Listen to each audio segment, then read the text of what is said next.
అమ్మా ఏం చేస్తున్నావమ్మా? నువ్వేంట్రా ఫోన్ ఎట్టుకొచ్చి మాల కడుతున్నారా పూలు?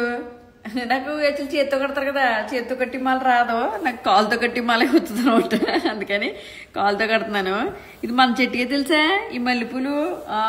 కరెక్ట్గా 3 రోజులు అయిందనమాట. 3 రోజుల నుంచి జిప్లోకి వేసి దాస్తున్నాను. చెట్టి అంటే చాలా ఆనందంగా అనిపిస్తున్నాను బాబు. బాగా చెట్టు కాదు మొక్కలు, మా మొక్కలు మల్లె మొక్కల నుంచి కోసి కనకంబరాల మొక్క ఒకటే మొక్క ఇన్ని కనకంబరాలు కాసింది. అందులోని ఇలా మేము అంటే మీకు గుర్తునే ఉంటుంది కదా 90s కిడ్స్ టైంలో మనం ఏం చేసేవాళ్ళు, మల్లెపూలు కానీ కనకంబరాలు అలాగే వేసేవాళ్ళం కదా.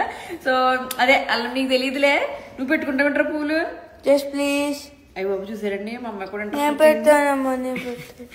వెళ్ళు అలాగే పాడు చేసి నువ్వు ఇప్పుడు ఉన్నాయి 4 పూలు చూడండి. మొత్తానికి డల్లాస్ వచ్చిన తర్వాత మల్లెపూలు మొక్కల నుంచి కోసుకుని నా చేతితోటి మాల కట్టుకుంటున్నాను.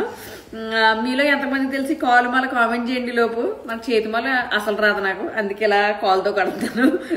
ఇంకా బయట మా మొక్కలు కూడా లుక్ వేసేద్దామండి. ఇదంటేని మీరు చూస్తున్నారు కదండి మాల అంటే మనం ఒకేసారి కోసుకుంటే ఎంతో అవ్వదు కదా, ఎన్ని అవుతాయి పిన్నిసి గుచ్చుకోవాలి. అందుకని చెప్పి అలా కాకుండా ఇలాగా మొత్తం అన్ని కోసుకుని జిప్లోకి వేసుకుంటే బాగుంటుంది. నిన్న కోసాను అన్నమాట. చూడండి ఎలా అవుతున్నాయో, చాలా హ్యాపీగా అనిపిస్తుందని బాబు. డాలస్ వచ్చిన తర్వాత నాకు మళ్ళీ మొక్కలు భలేగా విరజాజులు అనమాట. సో అన్ని కోసి జిప్లోకి వేస్తాను. ఇంక ఇలా గిన్నెలో కొనుక్కొని అవుతాయి కదా. అలాగా మీరు కూడా కామెంట్ చేయండి ఇష్టమైతే మీకు కూడా.